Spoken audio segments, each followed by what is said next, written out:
ꯆꯠꯂꯦꯕꯀꯣ ꯚꯥꯏꯔꯦꯜ ꯆꯠꯄꯁꯤ video viral ꯆꯠꯄꯁꯤ ꯀꯃꯥꯏꯅ ꯇꯧꯒꯦ ꯍꯥꯏ ꯀꯥꯟꯗ ꯑꯩ ꯃꯤ 90-50-50ꯃꯨꯛ ꯌꯦꯡꯉꯦꯕ ꯑꯗꯨꯒꯤ ꯚꯤꯗꯤꯑꯣꯗꯨꯗ ꯁꯕꯁꯀ꯭ꯔꯥꯏꯕꯔꯗꯤ 5,000 ꯈꯛꯇꯪꯅꯦꯕ ꯁꯤꯅꯦ ꯚꯥꯏꯔꯦꯜ ꯆꯠꯄ ꯍꯥꯏꯁꯦ ꯚꯥꯏꯔꯦꯜ ꯆꯠꯄ ꯍꯥꯏꯇꯥꯔꯗꯤ ꯑꯩꯒꯤ ꯄꯥꯔꯁꯦꯟꯇꯦꯖꯇꯣ ꯃꯤꯅ ꯌꯦꯡꯕꯒꯤ ꯆꯥꯡꯗꯣ ꯋꯥꯡꯉꯛꯄ ꯍꯥꯏꯇꯥꯔꯦ ꯋꯥꯡ ꯇꯥꯔꯒꯗꯤ ꯌꯨꯇ꯭ꯌꯨꯕꯅ ꯑꯗꯨꯝ ꯚꯥꯏꯔꯦꯜ ꯆꯠꯍꯜꯂꯛꯀꯅꯦꯕ ꯑꯗꯨꯅ ꯚꯥꯏꯔꯦꯜ ꯆꯠꯂꯀꯥꯟꯗ ꯁꯕꯁꯀ꯭ꯔꯥꯏꯕꯔꯁꯨ ꯃꯌꯥꯝ ꯂꯥꯛꯑꯦ ꯑꯗꯨꯗꯒꯤ ꯑꯗꯨꯃꯥꯏꯅ ꯍꯥꯏꯗꯤ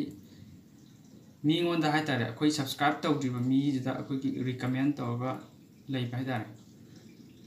ꯑꯗꯨꯅ ꯁꯨꯃꯥꯏꯅ ꯚꯥꯏꯔꯦꯜꯁꯤ ꯆꯠꯍꯟꯕ ꯚꯥꯏꯔꯦꯜ ꯆꯠꯍꯟꯒꯦ ꯍꯥꯏꯗꯤ ꯀꯟꯇꯦꯟꯗꯣ ꯐꯖ ꯇꯥꯔꯦ ꯀꯟꯇꯦꯟꯇꯣ ꯍꯥꯏꯗꯤ ꯃꯤꯅ ꯋꯥꯆ ꯇꯥꯏꯝꯗꯣ ꯍꯦꯟꯒꯠꯍꯟ ꯇꯥꯔꯦ ꯍꯥꯏꯕ ꯀꯩꯒꯨꯝꯕ ꯐꯖꯗ꯭ꯔꯒꯗꯤ ꯒ꯭ꯔꯣ ꯇꯧꯗ꯭ꯔꯒꯗꯤ ꯁꯕꯁꯀ꯭ꯔꯥꯏꯕꯔ ꯅꯪꯅ ꯀꯌꯥꯝ ꯇꯥꯟ ꯉꯝꯗꯣꯏꯅꯣ ꯑꯩꯅ ꯀꯌꯥꯝ ꯇꯥꯟ ꯉꯝꯗꯣꯏꯅോ ꯒ꯭ꯔꯣ ꯁꯨꯡꯇꯧ ꯇꯧꯗ꯭ꯔꯗꯤ ꯑꯗꯨꯗꯤ ꯄꯩꯁꯥꯁꯨ ꯑꯦꯀꯥꯎꯟꯗꯣ ꯌꯥꯔꯛꯄ ꯌꯥꯏ ꯑꯗꯨ ꯄꯩꯁꯥꯗꯤ ꯀꯌꯥꯝ ꯐꯪꯒꯅꯤ ꯑꯗꯨꯗꯤ ꯑꯗꯨꯅ ꯒ꯭ꯔꯣ ꯇꯧ ꯀꯩꯒꯨꯝꯕ ꯒ꯭ꯔꯣꯁꯤ ꯇꯧꯍꯟꯅꯤꯡ ꯇꯥꯔꯒꯗꯤ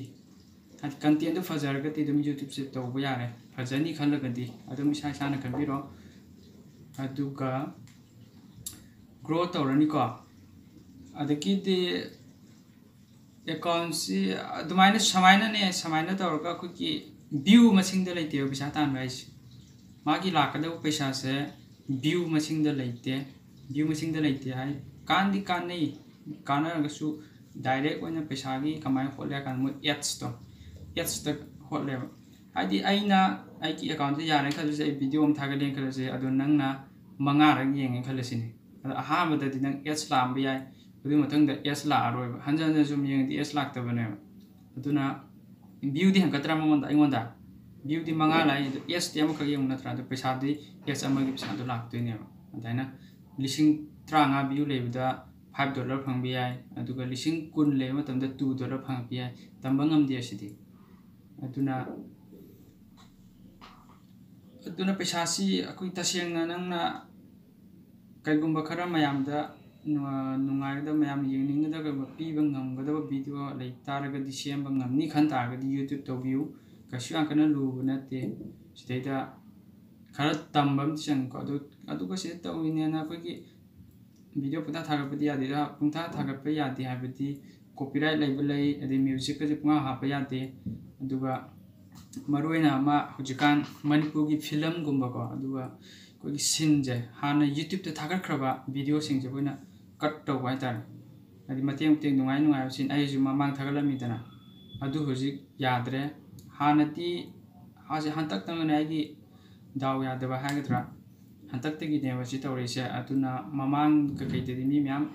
ꯃꯣꯅꯤꯇꯥꯏꯖ ꯇꯧꯕ ꯌꯥꯎꯏ ꯌꯥꯝꯅ ꯑꯦꯄ꯭ꯔꯨꯞ ꯇꯧꯔꯝꯃꯤ ꯆꯦꯅꯦꯜ ꯑꯗꯨꯃꯥꯏꯅ ꯊꯥꯒꯠꯄꯁꯦ ꯍꯟꯇꯛꯇꯒꯤꯗꯤ ꯌꯥꯗ꯭ꯔꯦ ꯑꯗꯣ ꯍꯥꯟꯅꯗꯒꯤ ꯍꯧꯅ ꯌꯥꯔꯛꯇꯕ ꯍꯥꯏꯔꯒꯗꯤ ꯑꯩꯈꯣꯏꯒꯤ ꯗꯨꯄ꯭ꯂꯤꯀꯦꯠꯁꯦ ꯌꯥꯗꯦꯕ ꯗꯨꯄ꯭ꯂꯤꯀꯦꯠꯇꯤ ꯗꯥꯏꯔꯦꯛ ꯀꯣꯄꯤ ꯇꯧꯖꯩ ꯃꯤꯅꯤꯠ 35 ꯁꯥꯡꯕ ꯚꯤꯗꯤꯑꯣ ꯃꯤ ꯊꯥꯒꯠꯈꯤꯕꯗꯨ ꯅꯪꯅ ꯑꯃꯨꯛ ꯃꯤꯅꯤꯠ 35 ꯁꯥꯡꯕꯗꯣ ꯑꯃꯨꯛ ꯗꯥꯎꯟꯂꯣꯗ ꯇꯧꯔꯒ ꯊꯥꯒꯠꯂꯛꯄ ꯑꯩ ꯁꯨꯃꯥꯏꯅ ꯇꯧꯕ ꯑꯃ ꯌꯥꯎꯈ꯭ꯔꯦ ꯑꯗꯒꯤ ꯑꯦꯀꯥꯎꯟ ꯌꯥꯈꯤꯗꯕꯅꯤ ꯗꯨꯄ꯭ꯂꯤꯀꯦꯠꯀꯤ ꯑꯗꯨꯒꯤ ꯃꯇꯨꯡꯗ ꯑꯩꯁꯦ ꯃꯇꯦꯛ ꯑꯃꯨꯛ ꯊꯥꯒꯠꯂꯛꯄꯅꯦꯕ ꯃꯇꯦꯛ ꯊꯥꯒꯠꯂꯛꯄ ꯃꯇꯝꯁꯤꯗ ꯑꯃꯨꯛ ꯔꯤꯌꯨꯁ ꯑꯅꯧꯕ ꯑꯃ ꯊꯣꯛꯂꯛꯄꯅꯦꯕ ꯗꯨꯄ꯭ꯂꯤꯀꯦꯠꯇꯣ ꯍꯧꯖꯤꯛ ꯔꯤꯌꯨꯁꯇ ꯄꯨꯂꯞ ꯀꯝꯕꯥꯏꯟ ꯇꯧꯈ꯭ꯔꯦ ꯃꯤꯒꯤ ꯁꯤꯟ ꯃꯇꯦꯛ ꯑꯃ ꯑꯣꯏꯒꯦꯔꯥ ꯑꯗꯨꯃꯥꯏꯅ ꯇꯧꯒꯦꯔꯥ ꯑꯗꯨꯒ ꯍꯧꯖꯤꯛ ꯌꯥꯕ ꯍꯥꯏꯔꯒꯗꯤ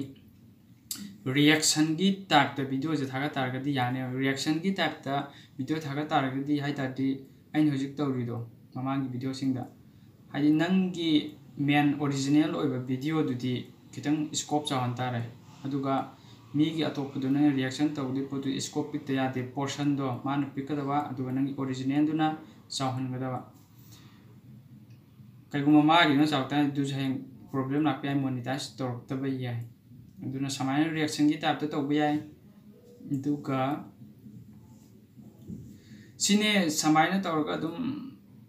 ꯇꯁꯦꯡꯅ ꯅꯪꯅꯕꯨ ꯀꯟꯇꯦꯟ ꯐꯖꯅꯤ ꯍꯥꯏ ꯇꯥꯔꯗꯤ ꯅꯪ ꯀꯩꯝꯇ ꯈꯜꯂꯨꯅꯣ ꯍꯣꯠꯅꯧ ꯑꯗꯨꯕꯨꯗꯤ ꯃꯤ ꯍꯧꯖꯤꯛ ꯆꯍꯤ 1-2 ꯁꯨꯃꯥꯏꯅ ꯀꯨꯏꯔꯀꯥꯟꯗ ꯒ꯭ꯔꯣ ꯇꯧꯔꯛꯄ ꯉꯥꯛꯇꯅꯦ ꯆꯦꯅꯦꯜꯁꯦ ꯑꯍꯥꯟꯕꯗꯗꯤ ꯌꯥꯝ ꯋꯥꯏ ꯌꯨꯇ꯭ꯌꯨꯕꯀꯤ ꯍꯧꯕꯁꯦ ꯑꯗꯨ ꯀꯩꯒꯨꯝꯕ ꯄ꯭ꯔꯃꯣꯠꯀꯨꯝꯕ ꯇꯧꯕꯤꯅꯕ ꯃꯤ ꯂꯩꯔꯒꯗꯤ ꯅꯪꯒꯤ ꯀꯟꯇꯦꯟꯗꯨ ꯐꯖꯔꯗꯤ ꯃꯤꯅꯁꯨ ꯄ꯭ꯔꯃꯣꯠ ꯇꯧꯅꯤꯡꯉꯤ ꯅꯪ ꯀꯩꯒꯨꯝꯕ ꯐꯖꯗ꯭ꯔꯒꯗꯤ ꯃꯤꯅꯁꯨ ꯇꯧꯅꯤꯡꯉꯣꯏ ꯑꯗꯨꯅ ꯐꯖꯔꯦꯕꯨ ꯅꯁꯥꯅ ꯈꯟ ꯇꯥꯔꯗꯤ ꯀꯟꯇꯦꯟꯕꯨ ꯐꯖꯔꯕ ꯑꯗꯨꯝ ꯁꯣꯏꯗꯅ ꯅꯪꯒꯤ ꯆꯦꯅꯦꯜꯗꯨ ꯒ꯭ꯔꯣ ꯇꯧꯔꯛꯀꯅꯦꯕ ꯂꯣꯠꯂꯒ ꯂꯩꯕ ꯌꯥꯔꯣꯏꯕ ꯀꯟꯇꯦꯟ ꯐꯖꯔꯒꯗꯤ ꯀꯟꯇꯦꯟ ꯐꯖꯗ꯭ꯔꯦ ꯅꯪꯅꯗꯤ ꯚꯤꯗꯤꯑꯣ ꯌꯥꯝ ꯊꯥꯒꯠꯆꯕ ꯅꯣꯡꯃꯗ 2-3 ꯊꯥꯒꯠꯂꯦ ꯍꯥꯏꯒꯦꯔꯥ ꯀꯟꯇꯦꯟ ꯐꯖꯗ꯭ꯔꯗꯤ ꯑꯗꯨꯗꯤ ꯒ꯭ꯔꯣ ꯇꯧꯕꯁꯨ ꯉꯝꯃꯣꯏ ꯑꯗꯨꯅ ꯉꯁꯥꯏꯒꯤ ꯀꯔꯤ ꯚꯥꯏꯔꯦꯜ ꯆꯠꯄꯒꯤ ꯃꯇꯥꯡꯗꯣ ꯚꯥꯏꯔꯦꯜꯗꯨꯅꯤꯀꯣ ꯚꯥꯏꯔꯦꯜꯗ ꯆꯠꯂꯀꯥꯟꯗꯅꯦꯕ ꯑꯩꯈꯣꯏꯒꯤ ꯆꯦꯅꯦꯜꯁꯦ ꯒ꯭ꯔꯣ ꯖꯔ ꯇꯧꯔꯛꯀꯗꯣꯏꯁꯦ aduna ai kainogi matang gar hai ke video se ko gi taseng nang samaina ai na hai bisita yaninga ga nang tawgen khalagati hogen khalagati ko video se thagapa tamda title je phachana ibi gidaba title je yani description da nang ibi title du matang da haning mo legri hairo adu tek kana ma yawe tek tu da tawdisina title da yawgi ba photo nang na tek tong sinar ga dunya hanjan hanjan leithok lesin tawda haidi mina thibada YouTube da direct thibada phangnaba aduka thumbnail hai do koi photo khan bai do adu sidi nang hoji ai hoji thagale video se sidagi adu moi automatically ahum thorokane ahum mari dei khalo ha kane adu nang khanjaro na sagi semjagi ya gana screenshot la kainom la hora isan khosam mathakta sini ibuju ai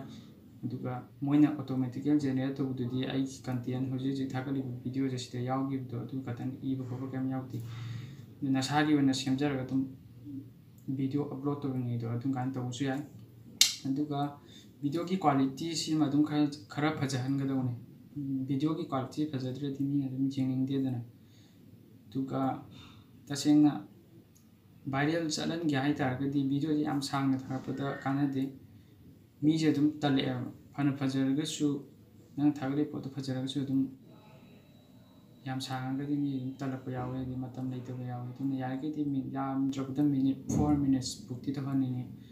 4 minutes tagina 5-6 minutes sigumba video sembio aduga dum ain haiba kui percentage to average to parakani adugi 55 tagina 60 gi samaina sigi sang sidai ta drum hona pyo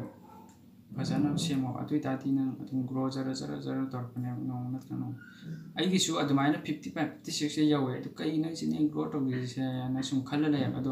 tha ama muki mathung de di dum tawre moina